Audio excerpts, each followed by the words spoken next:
안녕하세요. 저는 아주 기가 막힌 일을 겪고 난 뒤 한동안 사람 만나는 것이 무서워 집 밖으로도 나가지 못했던 40대 여성입니다. 자세하게 이야기를 하면 제 주위 사람들이 알아볼까 무섭지만 도무지 상식적으로 이해가 가지 않고 너무나도 놀라운 일이라 어딘가에라도 털어놓고 싶어 이렇게 사연을 올립니다. 제가 들려드릴 이야기는 몇 년 전 저에게 있었던 일이고 상상도 못할 이야기니 같이 공감해 주시면서 들어주시면 고마울 것 같습니다.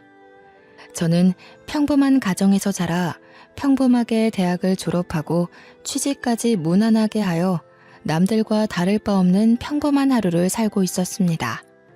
30대가 넘어서자 저희 부모님은 제가 결혼을 하지 않는 것에 대해 걱정을 하기 시작하셨고 30대 중반부터는 매일 주말마다 선을 보러 다녔죠.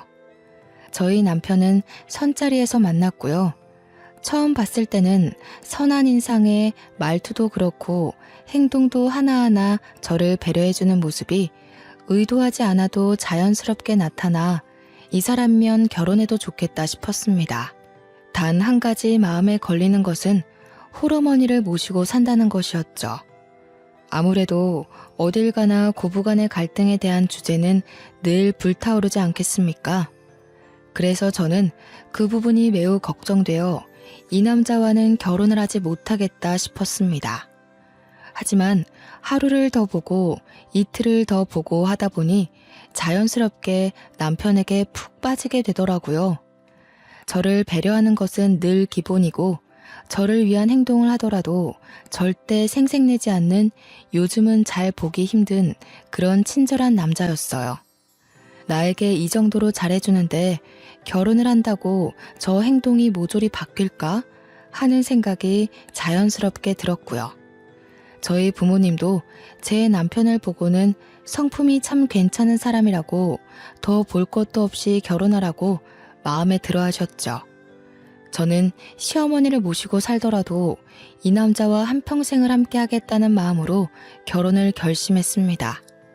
물론 친정 부모님도 처음에는 찬성하셨지만 시어머니를 모시고 살아야 한다는 부분에서는 좀 탐탁치 않아 했어요.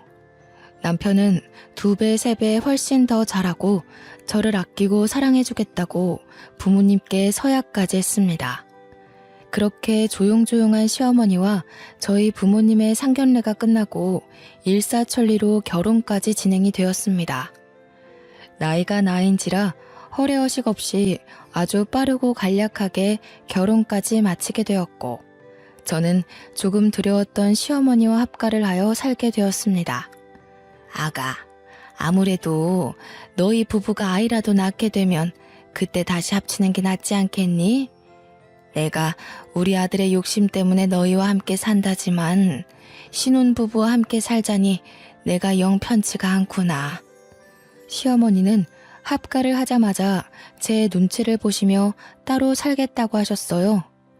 알고 보니 남편이 하나뿐인 시어머니가 넉넉지 않은 형편에 너무나도 많은 고생을 하셔서 말년이라도 편하게 지냈으면 하는 마음에 분가를 하지 않은 것이었어요. 남편은 제게 2번, 3번 약속했습니다.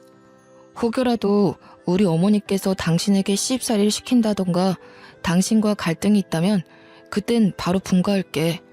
하지만 나를 한번 믿어보고 우리 어머니께 벽 없이 딱 한 번만 다가와줘. 저는 남편의 약속을 믿었고 남편 말대로 어머니께 허물없이 다가가 보기로 했습니다. 아직 시작도 안 한 시집살이에 미리 겁먹을 필요는 없으니까요. 하지만 제가 겁을 먹은 것이 아주 멍청한 행동이었다는 걸 증명하듯 시어머니께서는 정말 제 손에 물 한 방울 안 묻게 해주셨습니다. 저나 남편이나 둘 다 맞벌이였기 때문에 점심은 밖에서 먹는다고 쳐도 저녁만큼은 꼭 집에서 먹기로 약속하였는데 항상 퇴근하고 오면 진수성찬이 차려져 있었어요. 매번 이렇게 차리시는 게 힘들겠다 싶을 정도로 어머님의 손맛이 담긴 정성스러운 반찬이 어찌나 감동적이던지 식사가 끝나고 제가 뒷정리라도 할라치면 시어머니께서는 제게 버럭하셨어요. 그 귀한 손을 물을 왜 묻혀? 그렇게 쓰는 손 아니다, 아가야. 내가 아직 정정하니 집안 살림은 내가 하게 해주련? 그래도요, 어머님. 설거지 정도는 제가 할 수 있는걸요. 바깥일 하고 와서 무슨 설거지를 한다고 그래. 우리 아들이 하면 모를까. 우리 아가는 들어가서 씻고 얼른 누워 자. 내일 아침에도 출근해야 하는데, 응? 가서 쉬어, 어서. 저는 어안이 벙벙할 정도로 공주님 대접을 받았습니다. 저희 친정에서도 저를 이렇게까지 대접해주지 않았었는데 말이에요.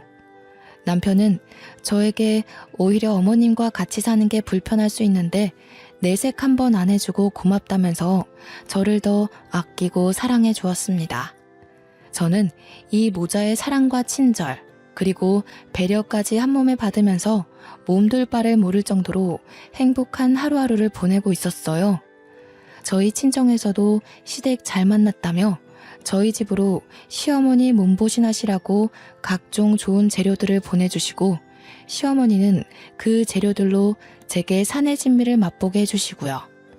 남편이 시어머니께 용돈이라도 드리면 그 돈을 차곡차곡 모아서 저 맛있는 거 사주신다고 밖에 나가 한아름 장도 보시고 저에게 잘 어울릴 것 같다면서 쑥스럽게 스카프를 내미시기도 하시고요. 정말 고부간의 갈등을 걱정했던 제가 죄송스러울 정도로 저를 아껴주셨습니다. 빨래며 청소며 주말에 쉬는 날 하려고 하면 이미 다 깨끗하게 정리되어 있어 건드릴 필요가 전혀 없었고요. 오히려 제가 뭔가를 자꾸 손대려고 하니까 시어머니께서 평일에 모든 정리를 다 해놓으시고는 주말에는 같이 놀러 가자고 하시더라고요. 저희 부부 아니면 어머니 혼자 어디 가기가 불편하시니까 오히려 그게 낫겠다 싶어서 효도하는 마음으로 매주 주말 어머님과 함께 데이트를 했습니다. 오히려 남편과 둘이 나갈 때보다 더 즐겁고 행복한 시간이지 않았나 싶어요. 어머님과 함께 그때 더 많은 추억을 남겨놓을 걸 하는 생각이 들기도 하고요. 그래도 같이 스티커 사진을 찍어보기도 하고 공방 같은 데서 비누도 만들고 어머님과 뜨개질도 하고 정말 많은 것들을 했어요. 처음 스티커 사진을 찍을 땐 찰칵하는 소리에 놀라 소리를 지르기도 했었고요. 사진의 얼굴이 죄다 잘려서 나와 여러 번 찍기도 했죠. 공항에서 만든 비누는 아까워서 사용도 못하고 아직까지 제 서랍에 보관 중이랍니다. 어머님과 뜨개질로 만든 조끼, 목도리, 가방, 셀 수 없이 많았죠. 정말 큰 사진관에서 우리 셋이 함께 찍은 사진은 큰 액자로 뽑아서 거실에 걸어두었고 어느 날은 손과 발을 분떠 금속 액자를 만들어주는 체험도 했습니다. 어머님은 늘 즐거워하셨고 그런 어머님을 보면서 저는 마음이 뭉클해지기도 하고 더 잘해야겠다는 마음이 들기도 했어요. 주위에서는 주말마다 시어머니 모시고 나가는 게 힘들지 않느냐고 물어보기도 했는데 저는 너무 즐거워서 금요일만 되면 주말에 뭘 할까 검색하느라 정신이 없었습니다. 손도장, 발도장, 액자를 만들고 온 날 어머님께서 또 용돈으로 드린 돈으로 제게 작은 귀걸이를 선물해 주셨어요. 어머님, 자꾸 제 선물 사지 마시고 우리 어머님 거 사셔요. 맛난 거 드시고 싶으시면 말도 해주시고 가지고 싶은 거 저도 선물해드리고 싶어요. 아가가 이렇게 나 데리고 놀러 다니는 것만으로도 충분한데 용돈 줘봐야 생활비 쓰는 건 너네 카드로 사용하고 내가 보험료 내는 거 말고 어디 돈 쓸 데가 있겠니?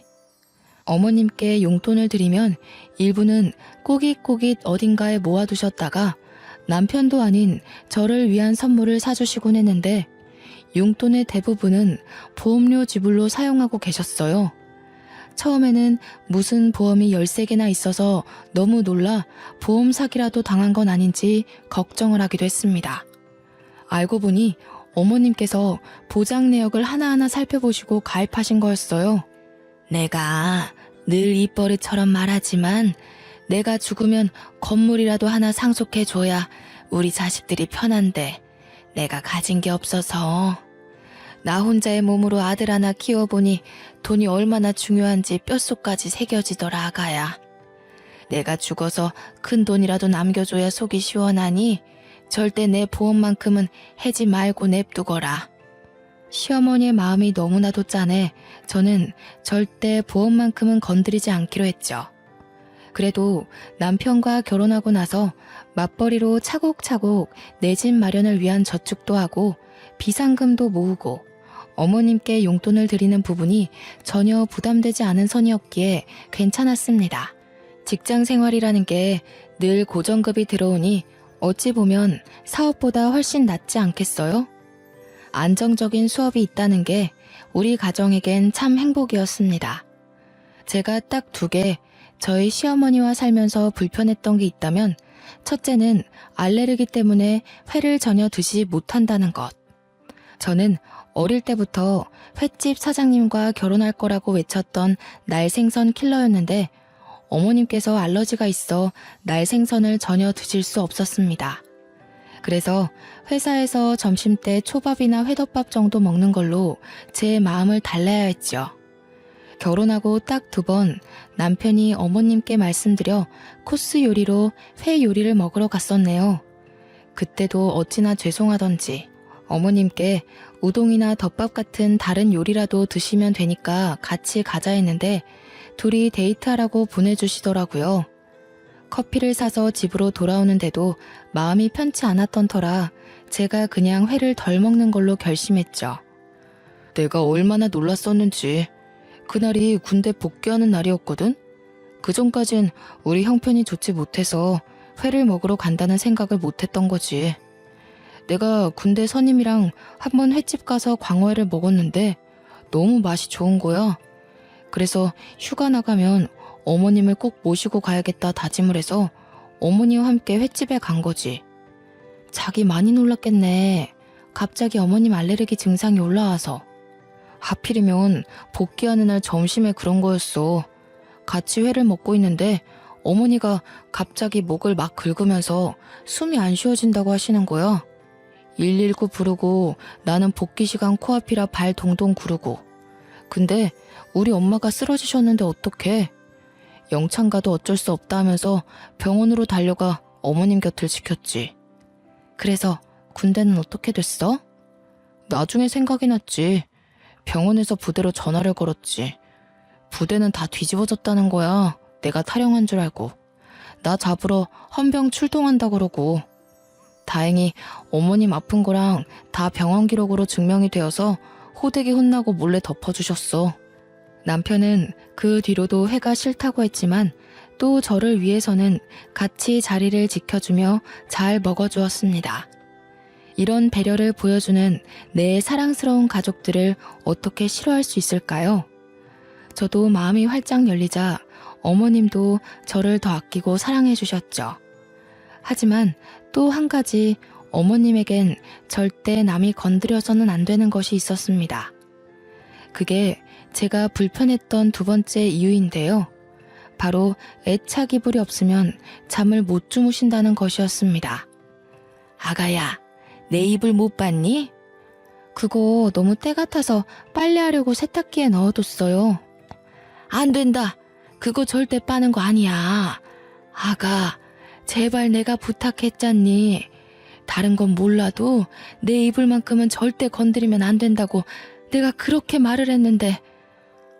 죄송해요 어머님. 제가 깨끗하게 빨아드리려고 잘해보려고 한 건데. 다른 건 다 가져가도 좋고 버려도 좋은데 저 이불만큼은 절대 건드리면 안 된다. 알겠어? 저거는 내가 죽어서도 나랑 같이 묻어줘야 하는 내 귀중품이야. 저는 어머님의 화내는 모습을 처음 봐서 너무 놀라웠고 마음이 쿵 내려앉는 것 같았죠. 생전 저에게 화 한 번 낸 적 없던 어머님이셨는데 애착 이불과 관련해서는 항상 저에게 히스테릭한 모습을 보여주셨어요. 여행을 갈 때는 당연하고 어딜 가더라도 잠이 들 땐 꼭 애착 이불을 늘 품에 지니고 계셨습니다. 저는 솔직히 너무 너덜너덜하고 꼬질꼬질한 더러운 애착 이불을 깨끗하게 한번 삶기라도 했으면 했지만 제가 이런 소리를 하면 어머님께서 버럭하셨기 때문에 결국 포기했어요. 아가야, 내가 늙어서 그런지 아주 머리털이 몽땅 다 빠지려나 보다. 내 이불에도 머리카락이 얼마나 붙던지. 이러다가 대머리 되면 어쩌지? 어머님, 제가 탈모 샴푸라도 하나 가져다 놓을게요. 저는 어머님께서 이불에 머리카락이 붙는다고 하셔서 애착 이불에다가 돌돌이라도 돌려 머리카락만 정리를 해드려야겠다 싶었습니다. 어머님 이불을 가져와 열심히 머리카락을 정리하고 있는데 어머님께서 불같이 달려와 이불을 빼앗더라고요. 저는 조금 황당하기도 하고 너무나도 서운한 마음이 들었죠. 어머니, 빨래 하려던 거 아니고 그냥 붙어있는 머리카락만 정리해드리려고 했어요. 아가, 마음은 잘 알겠는데 내가 이불이 없으면 불안해서 그래. 내가 정리할 테니 내 이불에는 신경 쓰지 말거라. 알겠지? 저는 그 뒤로 눈에 보여도 이불에는 신경 안 쓰기로 굳게 다짐했죠. 죽어서도 꼭 같이 묻어달라고 하시는데 제가 뭘 더 어떻게 할 수 있겠어요? 그렇게 서로의 불편함은 건드리지 않고 하루하루를 살다 보니 너무나도 감사하게 저에게 새 생명이 찾아왔습니다. 같이 산부인과에 가서 아가의 첫 심장 소리를 들었을 때 남편과 시어머니는 눈물을 줄줄 흘릴 정도로 감동을 했죠. 우리 아가가 이렇게 효도를 하는구나. 새 생명이라니. 나에게 손주가 찾아오다니. 우리 아가 절대로 몸 조심해야 되니까 앞으로는 집에서도 누워만 있거라. 응? 그래. 회사도 휴직을 하던지 그만두던지 하자. 우리 그래도 모아둔 돈도 꽤 있고 내가 이번에 승진도해서 월급도 올랐으니 당신은 태어날 우리 아이 생각하면서 태교만 해. 저는 만삭이 될 때까지 일을 할 생각이었지만 가족들의 만류로 어쩔 수 없이 휴직계를 내게 되었습니다. 너무 일찍부터 육아휴직을 쓰는 것이 아닌가 싶긴 했지만 10년 가까이 다닌 회사였기 때문에 사장님께서도 저를 많이 배려해 주셨어요. 정말 평소에도 집에서 하는 일이 없었는데 임신하고 나니 더 할 일이 없어지더라고요. 제가 화장실이라도 가려고 일어나면 어머님께서 와서 무슨 일이냐 하고 안절부절 제 옆을 못 떠나시고요. 병원에서 아가 자궁이 약해서 푹 쉬라고만 했잖니. 늙은이가 주책이지? 화장실 한번 갈 때마다 불안해서. 아니에요, 어머님. 이렇게 신경 써주시니 제가 건강하게 잘 버티는 거 아니겠어요? 그래도 가끔 동네 산책 30분 정도는 좋다고 하던데 저랑 산책이라도 가실까요? 내내 집에만 있어서 몸이 찌뿌둥했는데 잘 됐다며 어머님과 저는 매일같이 하루에 30분, 많게는 1시간이 넘도록 공원 산책을 즐기게 되었습니다. 어머님이 살아온 인생에 대해서도 듣고 같이 울다 웃으며 서로 더욱 더 돈독해졌어요. 그날 저녁 남편이 급하게 다른 지역 출장을 간다고 떠나게 되었습니다. 회사에서 승진을 하고 연봉이 훌쩍 오른 대신 출장이 점점 잦아지고 퇴근도 늦어지고 했어요. 저는 갑자기 떠나야 한다고 해서 짐가방을 싸주고는 남편을 배웅했죠. 집을 나서던 남편이 시어머니께 우리 마누라 먹고 싶은 거 다 해주시라며 신신당부를 하여 어머님이 등짝을 치기도 했습니다. 불편한 법도 한데 참 가족이 울타리 안에서 끈끈해짐을 느끼게 되더라고요. 그러다 문득 밤에 여는 포장마차에서 파는 순대볶음이 너무나도 먹고 싶은 거예요. 여기가 주거도시이긴 하나 지방에 있는 작은 소도시로 큰 병원도 없고 음식점도 많지 않고 인프라가 잘 되어 있는 그런 동네는 아니었어요.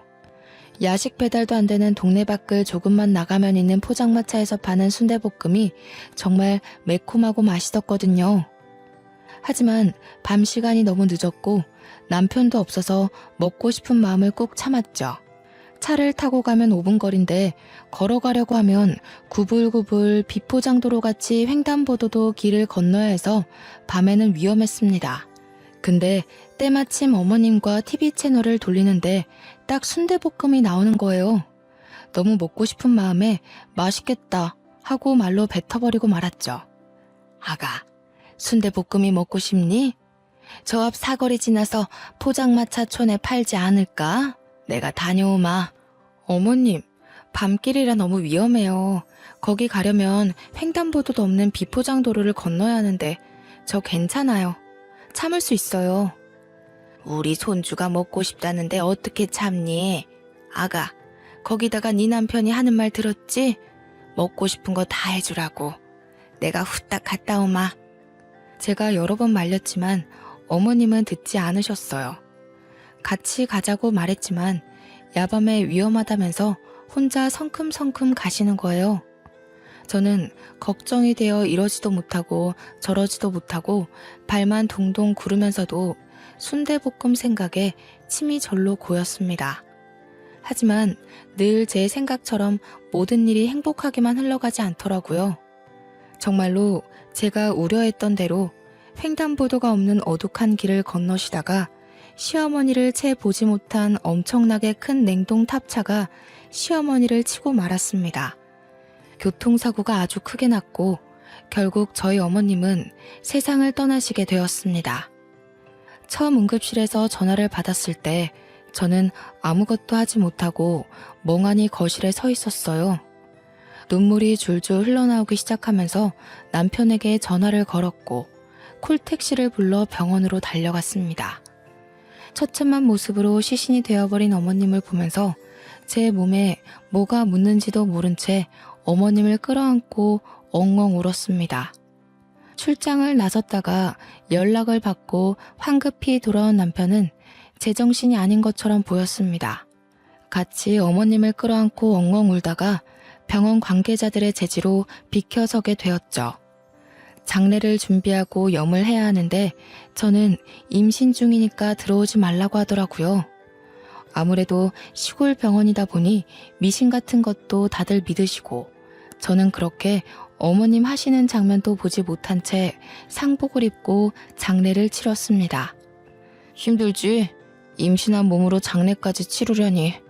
들어가서 좀 쉴래? 나 때문이야. 내가 순대볶음만 먹고 싶다고 안 했어도 나 때문에 돌아가신 건데 내가 어떻게 편히 쉴 수 있겠어. 아니야. 내가 당신 꼭 먹고 싶은 거 다 해주라고 해서 이렇게 된 거야. 순대볶음 먹고 싶은 걸 어떻게 참어. 임신까지 했는데. 우리 어머님 손주 생겼다고 너무너무 잘해줄 거라고 나한테 몇 번이나 고맙다고 했는데 이렇게 가시면 내가 어떻게 보내드려. 저는 몇 날 며칠을 울면서 어머님 생각만 하며 보냈습니다.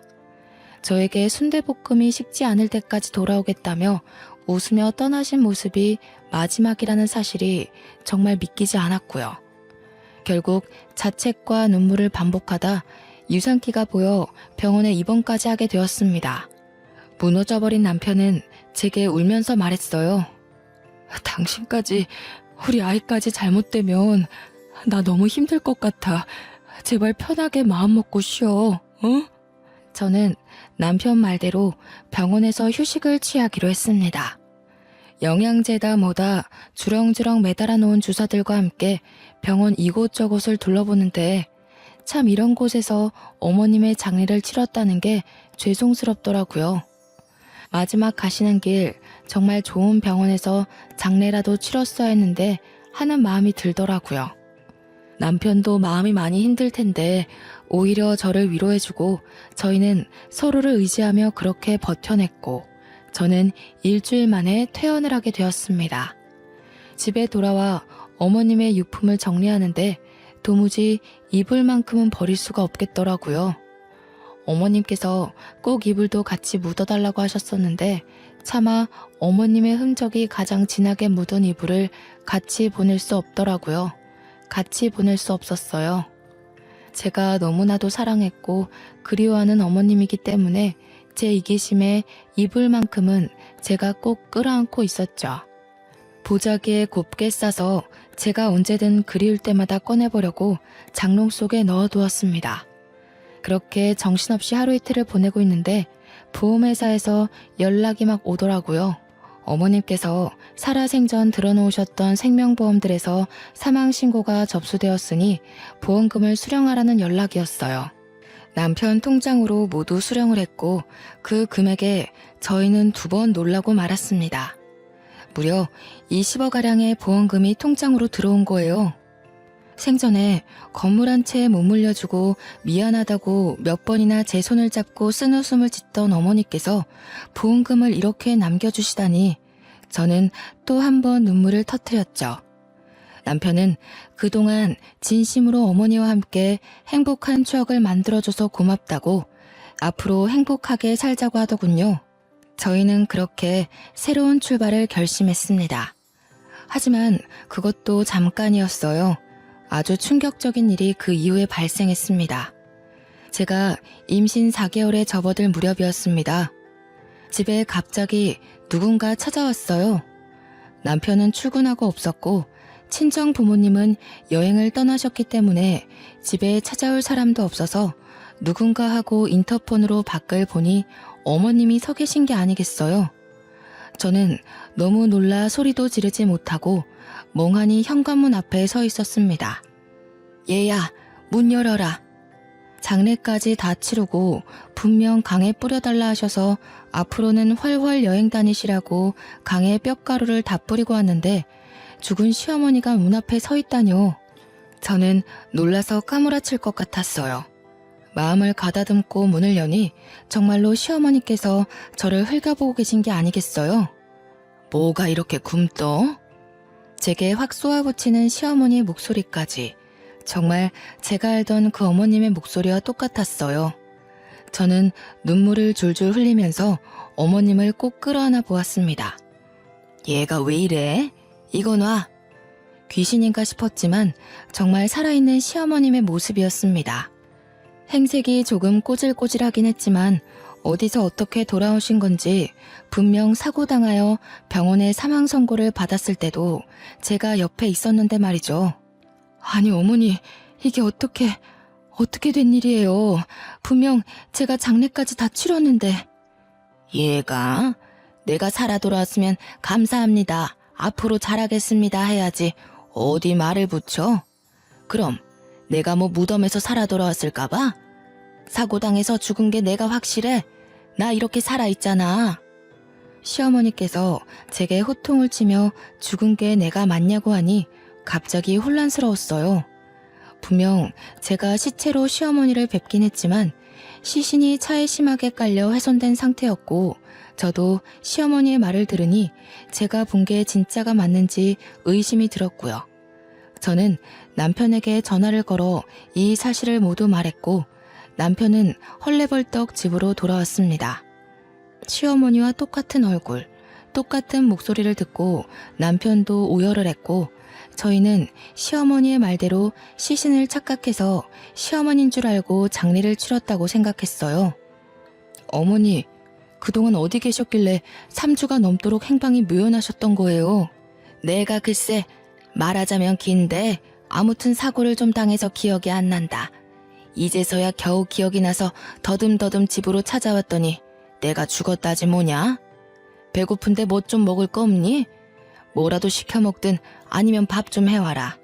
며느리가 돼가지고 빠릿하게 움직이지 않고 못 배워 먹은 것처럼 멍하니 그러고 있니? 제게 단 한 번도 싫은 소리를 한 적 없던 어머니께서 그런 말을 하시니 조금 놀라웠지만 사고를 당해 기억을 단편적으로 잃으셨다고 하시니 저도 별 의심 없이 밥을 차렸습니다. 생전에 어머님께서 좋아하시던 나물 반찬을 잔뜩 사와서 밥상을 차리니 젓가락을 탁 놓으시더라고요. 내가 배가 고파서 반찬 사오는 시간까지 기다렸는데 고작 나를 대접하는 게 나물 반찬이야? 어디 회라도 떠오는 줄 알고 기다렸더니 안 먹어. 저는 회를 찾는 시어머니에게 의문이 들었지만 3주 만에 다시 찾아오신 건데 고기라도 내어드렸어야 했다고 생각하면서 죄송하다고 했죠. 그 뒤로 저는 임신해서 점점 배가 불러오는 몸으로 어머님을 극진히 대접했습니다. 저에게 단 한 번도 시킨 적 없었던 속옷 빨래도 직접 하고 어머님 잠자리에 드실 자리끼까지 손수 준비했죠. 어머님은 당연하다는 듯 저의 대접을 받으셨지만 제가 임신 7개월쯤 되었을 때 저는 점점 의심이 들었습니다. 여보, 아무리 생각해도 이상해. 당신은 이상한 부분이 없어? 나도 조금 의심이 들던 참이야. 지난번에 횟감 떠왔더니 아무렇지 않게 드시는 거 봤지? 우리 어머니 알러지 때문에 생선회를 드시지 못한 분이셨어. 그것뿐만이 아니야. 내가 내 입으로 말하기 부끄럽지만 같이 살면서 단 한 번도 내게 일을 시키신 적 없던 어머니셨어. 근데 지금은 물까지 내가 떠다 드려야 돼. 임신한 몸이라고 움직이는 것도 조심해야 된다고 하셨던 분이 잡일까지 다 나를 시키시고, 거기다가 늘 그랬듯 산책을 가자고 하니 놓친 내 무릎 생각은 안 하냐고 내게 소리까지 지르셨어. 혹시 어머니께서 이불은 안 찾으셨어? 그게 제일 수상해. 이불만큼은 내게 건드리지도 못하게 하고 그거 없으면 잠도 못 주무셨잖아. 근데 이불 이야기를 단 한 번도 꺼내지 않으셨어. 나도 일부러 이불 이야기를 안 했고. 아무리 생각해도 모습은 우리 어머니가 맞는데 우리 어머니가 아닌 것 같아. 사고를 당했다고 하시는데 아무리 봐도 그런 후유증이나 흔적도 없고, 사고를 당했다고 체질이 바뀌는 건 아니잖아. 저희는 의심이 확신이 되었고, 어떻게 하면 돌아온 시어머니가 우리 시어머니가 아니라는 걸 밝힐 수 있는지 고민을 했어요. 아니라고 하기엔 너무나도 똑같은 얼굴, 똑같은 목소리. 저희는 정말 정신이 파괴되는 것 같았죠. 그러다 문득 DNA 검사가 떠올랐어요. 저는 보자기에 꽁꽁 싸맨 어머님의 애착 이불을 꺼냈고, 애착 이불에서 어머님의 머리카락을 발견할 수 있었습니다. 남편과 저는 이불에서 찾은 머리카락과 돌아온 어머님의 칫솔이며 떨어진 머리카락 등을 주워 유전자 검사 기관에 의뢰를 했습니다. 일주일 정도 걸린다는 말에 어찌나 피가 마르던지 정말 상상도 못할 긴장감에 손발이 차게 식는 기분이었습니다. 일주일 뒤 기관에서 연락이 왔고 저와 남편은 한달음에 달려갔어요. 그곳에서 정말 충격적인 결과를 받았습니다. 99.9% 일치한다는 결과였어요. 유전자가 일치한다니 그 말은 즉슨 저희 시어머니가 맞다는 이야기가 아니겠어요? 저와 남편은 정말 이 사태를 어떻게 받아들여야 할지 정신이 나가버렸습니다. 하지만 유전자까지 일치하는 마당에 가짜라고 의심할 수도 없는 상황이었습니다. 저는 점점 불러오는 배를 움켜쥐고 어머니의 수발을 더욱 열심히 들었습니다. 빨래할 때 내 거는 과일향 말고 시원한 냄새가 나는 세제를 쓰라고 했잖아. 그거 하나 못하니? 어머니 원래 과일향 나는 세제를 좋아하셔서 비누도 그렇고 전부 과일향으로 사용하셨잖아요. 그건 그때고 지금은 지금이지. 그리고 반찬이 왜 이렇게 부실해? 매일 밥상에 고기는 꼭 올라가야 하는 건 몰라? 우리 아들 이렇게 고기도 못 먹고 지내는 거니? 너네 돈이 없어? 어머니 원래 나물 반찬만 드셨잖아요. 그리고 그이도 저녁에 고기 먹으면 속이 부대낀다고 잘 안 먹고요. 따박따박 말대답하는 것 좀 봐. 너네 친정에서 그렇게 가르치디? 항상 우리 친정 부모님께 감사하다고 인사하시던 시어머니의 모습은 온데간데 없고, 친정을 운운하며 저를 혼내는 어머니를 보면서 너무나도 서글펐어요. 도무지 어떤 사고가 났길래 사람이 저렇게까지 변할 수 있나 무섭기까지 했죠. 어머니, 도대체 그날 순대볶음 사러 간 날 어떤 사고를 당하셨길래 이렇게까지 성격이 바뀌신 거예요? 뭐야, 지금 내 성격이 더럽다는 거야? 너 지금 나한테 욕하는 거니? 어? 저는 점점 마음의 문을 닫고 어머님과 대화하는 시간을 줄였습니다. 이게 바로 처음에 고민했던 고부간의 갈등인가 싶기도 했고요. 그러던 어느 날 남편과 어머님과 저 셋이 근교에 밥이라도 함께 하러 나갔는데 정말 또 한 번 의심하게 되는 발언을 어머님께서 하셨어요. 내가 사망 선고 받으면서 받은 사망보험금이 꽤 되는 걸로 알고 있다.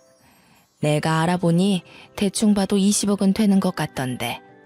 나도 노후를 좀 즐기면서 살아야 하지 않겠니? 언제까지 이딴 시골에서 심심하게 살 수도 없고. 보험회사에 전화해보니까 이미 지급도 다 됐다고 하던데. 그거 내 몫이기도 하니까 반은 너네 줄 테니까 반은 나한테 주렴. 상식적으로 본인의 사망보험금이 얼마 나오는지 알아볼 필요가 있을까요? 어차피 죽어야지만 받는 돈인데 그걸 계산하고 있다는 게 도무지 이해가 가지 않고 납득이 되지 않았습니다. 남편과 저는 이건 아니다 싶었고 어떻게든 결정적인 증거를 찾아야겠다고 생각했습니다. 아무리 생각해도 성품이 곱고 천성이 아름다웠던 저희가 알던 시어머니가 아니었거든요. 그러다 문득 생각이 났습니다. 예전에 매주 주말마다 놀러 다니면서 공방에서 만들었던 손도장 액자가 말이죠. 손도장 액자가 정교한 금속으로 본떠 만든 거라 지문이 그대로 찍혀 있었어요.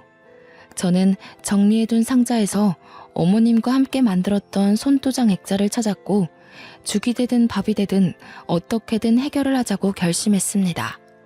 남편과 상의 끝에 경찰을 부르기로 했습니다. 만약 지문까지 일치해서 우리 시어머니가 맞다면 정말 보험금의 반을 드리고 이제 분가하겠다고 우리의 삶을 찾자고 할 생각이었습니다. 지문이 일치하지 않아 남인 것이 밝혀지면 사기죄로 고소를 하자고 생각했고요. 결국 경찰을 집으로 부르고 그동안 있었던 모든 일을 경찰에게 말했습니다. 어머님께서 분명 사고를 당하셨고 저희가 영안실에서 시신 확인까지 마친 뒤 장례를 치렀습니다. 시신은 화장해서 강에 뿌린 탓에 유골로는 DNA 검사를 할 수 없어서 생전 어머님께서 남겨두신 물품에서 채취해 DNA 검사를 했고 요망한 기집애 나 몰래 DNA 검사까지 했어? 어쩐지 욕실에 칫솔이 없더라니. 그래서 뭐라 그러디? 일치한다고 했겠지. 네, 맞아요. 일치한다고 떴어요. 하지만 저희가 알던 어머님의 모습과 너무 달라 어쩔 수 없이 경찰에 신고를 하게 되었습니다. 아니, 유전자까지 일치하는 마당에 내가 너희의 가족이라는 걸 이렇게까지 부정해야겠니? 키워봐야 소용도 없다더니 은혜도 모르는 것들. 어떻게 이 늙은 노모에게 이런 짓까지 하는지. 지금 말씀하시는 걸로만 추론하자면 이분이 결국 본인들 시어머니가 맞다는 이야기 아닙니까? 그래서 지문 검사를 해보려고요. 지문까지 일치하는지 알고 싶어서요. 저는 손도장을 경찰에게 넘겼고 경찰은 이 사건 자체가 아주 의문이 남는 부분이니만큼 지문 검사를 하겠다고 했습니다. 시어머니께서는 조금 당황한 듯 싶었어요.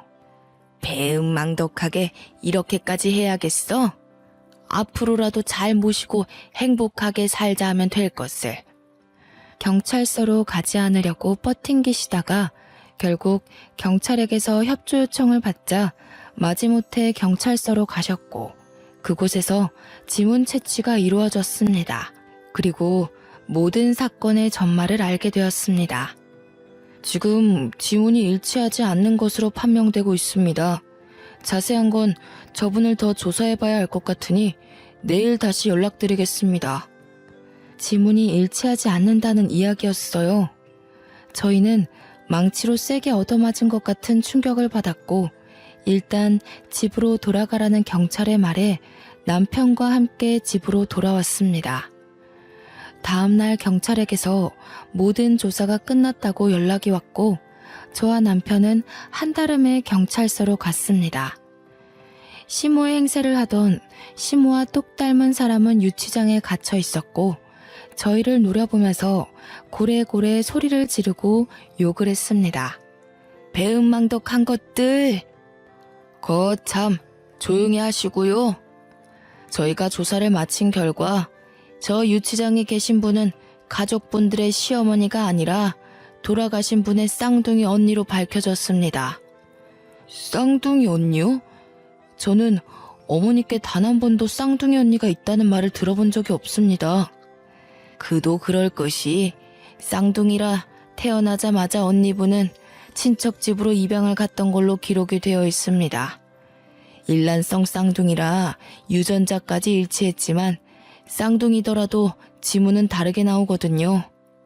이후에 저분이 여러 번 사기를 치고 돈을 빌리고 갚지 않고 도망다니는 생활을 해서 호적도 말소가 되어 있는 상태고요. 아마 친척 집으로 입양을 갔기에 가족관계 증명서에도 따로 기록된 부분이 없었을 겁니다. 그럼 저희 시어머니가 아니라 시어머니 언니고 시어머니 행세를 하여 금품을 갈취하려고 했다는 건가요? 네, 맞습니다. 어떻게 보험금을 노리고 들어온 것으로 보여지고요. 이미 전과가 여러 개 있어서 실형을 면하긴 어려울 것 같습니다. 명의도용 부분도 그렇고 금품을 갈취하려고 했던 증거도 발견되었습니다. 결국 시어머니 행세를 하던 시어머니의 쌍둥이 언니는 그렇게 허무하게 구치소에 수감이 되어 재판을 기다리게 되었습니다. 집으로 돌아와 짜릿해오는 배를 붙잡고 저는 어머님의 애착 이불을 끌어안고 엉엉 울었습니다. 돌아가셔서까지 이렇게 고통을 받아야 하나 싶어 너무나도 안쓰럽고 측은했어요. 이불을 감싸 안고 엉엉 우는데 미처 몰랐던 가장자리 한 구석에서 딱딱한 뭔가가 느껴졌습니다. 저는 남편에게 가위를 가져오라 하여 그 모서리 부분을 도려냈습니다. 그곳에는 어머님의 인감도장과 통장, 그리고 꾸깃꾸깃 접혀있는 현금 뭉치들이 나왔어요. 저희가 용돈을 드릴 때마다 남은 쌈짓돈들을 모아 통장에 입금하고 미처 입금하지 못한 현금들을 거기에 모아두셨던 겁니다. 통장에는 우리 며느리 아들 용돈이라고 서투른 한글로 적혀 있었고요. 저희가 드렸던 용돈을 본인을 위해 쓰지 않으시고 이렇게 하나하나 모아두신 것도 너무나도 마음이 아팠어요. 이런 돈으로 저에게 맛있는 것도 사주시고 스카프도 사주시고 했던 걸 생각하니 정말 가슴이 너무나도 저렸습니다. 보험금까지 큰돈 남겨주시고 떠난 어머님을 생각하면 아직도 제 마음이 너무나도 아픕니다. 저는 이후 건강하게 아들을 출산했습니다. 회사에는 양해를 구하고 퇴사를 했고요.